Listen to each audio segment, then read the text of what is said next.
What's going on, Stick Crew, and welcome to our Week 2 waiver wire video for the 2025-2026 fantasy hockey season. There's a lot of really top-end talent out on the waiver wire right now, guys that flew under radars and drafts that are on top lines, top power plays that you got to get in your lineups right now. We're not really going to be focusing on matchups in this coming week. These are more guys that you just have to pencil into your lineups right away that can make an impact for the entire season. Make sure to stick around to the end of the video because I'm going to give you 3 forwards, 3 defensemen, and 3 goalies that you can drop for any of these guys on the waiver wire. Starting off with our first forward is Evgeny Malkin of the Pittsburgh Penguins. He's 39% rostered, and you guys pretty much know who he is at this point in his career, but he's still on that top power play with Sidney Crosby, and he's putting up power play points. He has 5 points in his first 2 games. He's centering that second line. I mean, you guys know they're not a great team, so he's going to have a not great plus minus, but I would pick him up off the waiver wire right now, ride him while he's hot, and then sell him quick because he did the same thing last year where he had a really hot start and then kind of tapered off in the second half of the season. So get him in there and sell him high. Second forward is center Elias Lindholm of the Boston Bruins, and I couldn't tell you why the hell this guy has gone as undrafted as he has. He's top center with Pasternak on his wing. He's centering the top power play on Boston.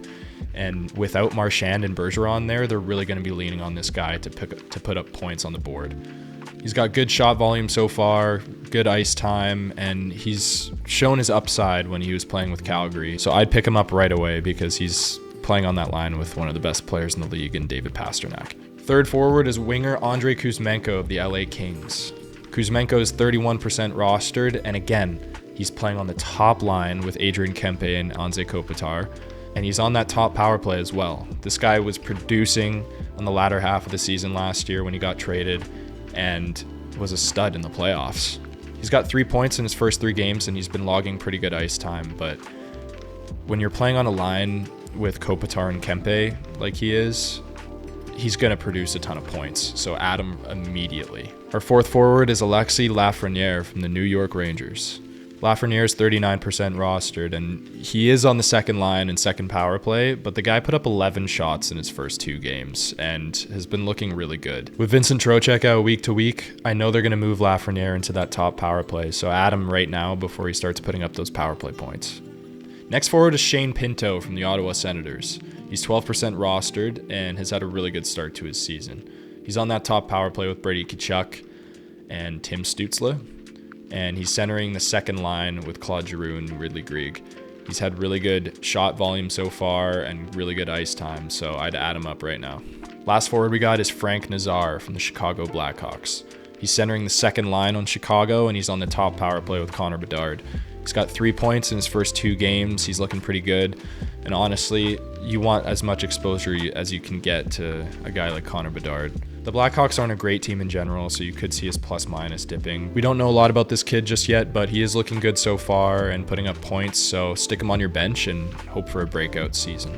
All right, our first defenseman is Keandre Miller from the Carolina Hurricanes. He's 30% rostered and has had a really good start to the season so far. He's playing in Carolina's top 4 right now and on the second power play, but with how inconsistent Shane Gostisbehere has been in the past, I can see them moving him up into that top power play role going forward. He's got 2 goals so far, really good ice time, and if you're in a bangers league, he's going to put up those hits for you.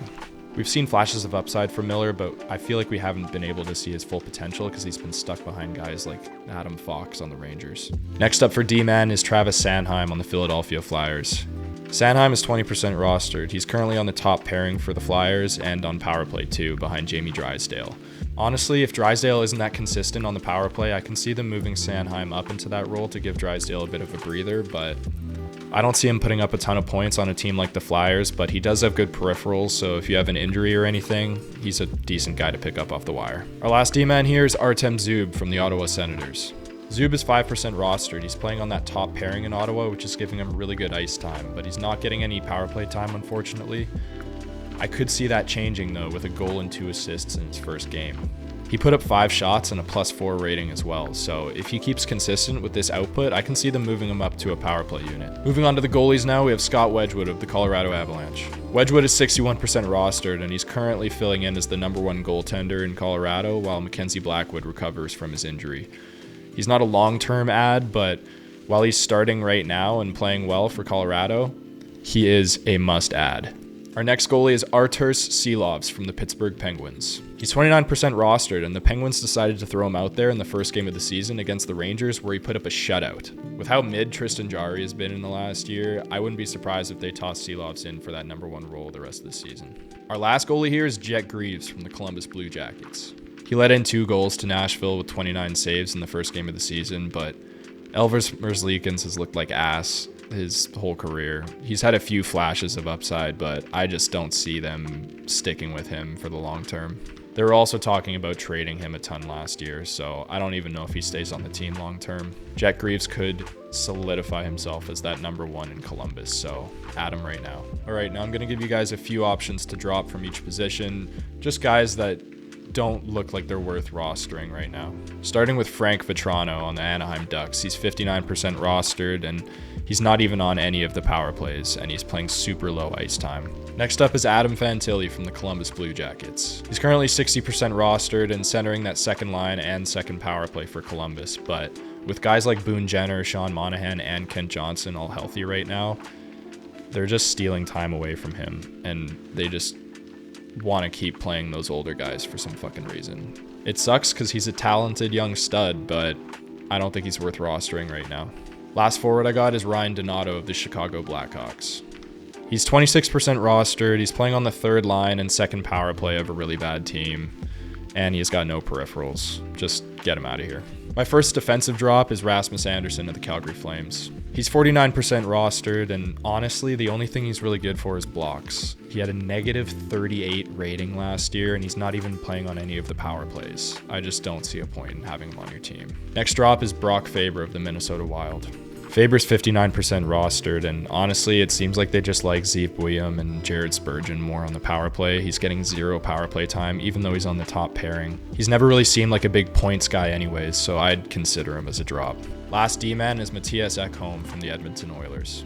Ekholm's 52% rostered, and as good of a defensive player he is, he's just never really been that offensive guy. He's on the top pairing and second power play right now for Edmonton, and the only reason that I would want to roster him would be if Evan Bouchard went out with an injury or something. He doesn't even have great peripherals for a defenseman either, so I don't even know why you'd want to roster him. My first goalie drop is going to be Stuart Skinner of the Edmonton Oilers. Stu is 62% rostered, and he fucking sucks. That game against Calgary, he just really dropped the ball in the second half and mishandled the puck multiple times. He even elbowed the puck into his own net and just looked horrible. It seems that his poor playoff performances have come back to haunt him in the regular season, and honestly, with a guy like Calvin Pickard, who's come up in the clutch a few times, even in the playoffs, they could be leaning on him a lot more than you'd want to see. And with Connor McDavid taking as big of a pay cut as he did, I can see them trying to make a move for a goaltender before the trade deadline. He does play for a good team, but I could see him going into a split with Calvin Pickard right now, so maybe look for him on your waiver wire. My next drop for goaltenders is John Gibson from the Detroit Red Wings. Gibson's 35% rostered and just looked horrible in his first game of the season against the Canadiens. With a guy like Cam Talbot backing him up, I can see a split happening here, or Talbot even just taking the job if Gibson doesn't look great. My last goaltender drop is Tristan Jarry of the Pittsburgh Penguins, and we talked about Silovs earlier. Jarry did look decent in his first game of the season against the Islanders, making 34 saves. At most, I think I can see him going into a split with Arturs Silovs. Pittsburgh isn't a great team either, and I can see them selling a lot of guys near the deadline, so they're going to let in a lot of goals. That's going to wrap it for the Week 2 waiver wire video, you guys. Thanks so much for watching. Make sure to subscribe, drop a like, and comment your favorite guys to pick up off the waiver wire. I'm also going to be replying to every single comment, so if you have any questions about ads, drops, just let me know down in the comments, and make sure to follow @TheStickCrew on Instagram and TikTok for more videos. Peace.